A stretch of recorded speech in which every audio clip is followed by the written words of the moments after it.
di bawah kepemimpinan Panembahan Senopati, Mataram mengalami perkembangan yang sangat besar, sehingga berubah menjadi kota yang sangat ramai dan makmur, dan akhirnya disebut kota gede atau Kerajaan Mataram dibangun di bekas alas Mentau oleh Ki Ageng Pemanahan mulai 1556.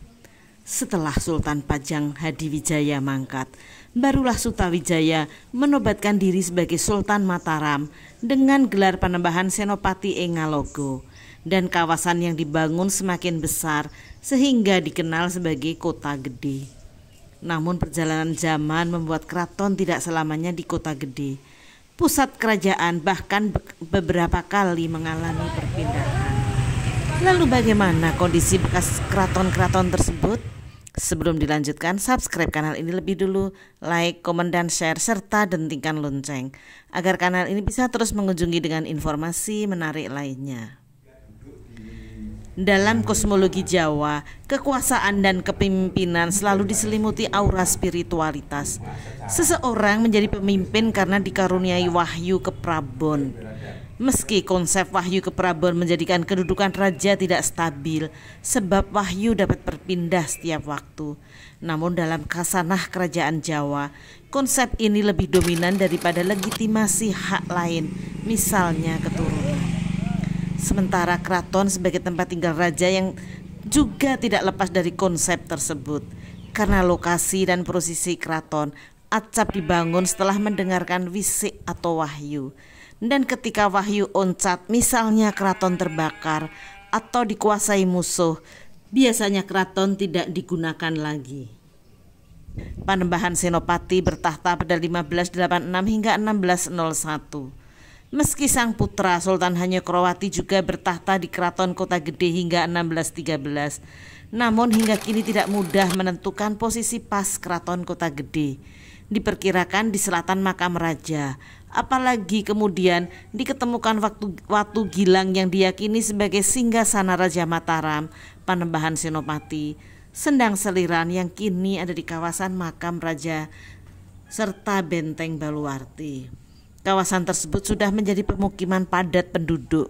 Diperkirakan keraton ada di kawasan yang kini menjadi kompleks pemakaman Hastorenggo, yakni makam keluarga raja yang tidak dapat dimakamkan di makam Raja Kota Gede atau makam Raja Imogiri.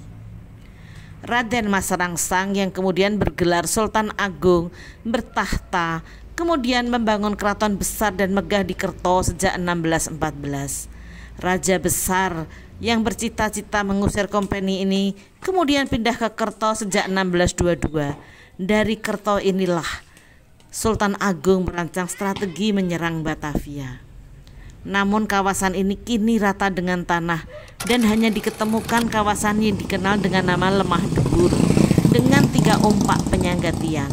Salah satu ompak atas dawuh Sri Sultan Hamengkubuwono IX dibawa ke Jogja untuk menjadi ompak Masjid Soko Tunggal di Taman Sari. Kini upaya membuka tabir Keraton Kerto yang berlokasi di Desa Kanggotan belum menemukan sisi terang. Pasca menggantikan ayahandanya, Sunan Amangkurat I kemudian membangun keraton megah di Pleret, sekitar 2 km dari Kerto. Namun konflik internal dan serangan Trunojoyo telah membumi hanguskan keraton Pleret. Seperti juga Kerto, upaya ekskavasi juga tidak mudah dilakukan, apalagi di kawasan padat penduduk dan juga tegal dan persawahan. Hanya Masjid Pleret yang bisa dibangun kembali. Hancurnya keraton Pleret membawa Sunan Amangkurat II ke Kartasura. Kawasan ini pun cukup memprihatinkan. Salah satu sisi Benteng Baluarti, April 2022 silam digempur seseorang, konon untuk dijadikan kawasan usaha. Kawasan ini juga merupakan kawasan padat penduduk. Sementara di dalam Cepuri menjadi kawasan pemakaman keluarga raja. Bahkan aset lain seperti gedung obat, gedung piring juga menjadi makam.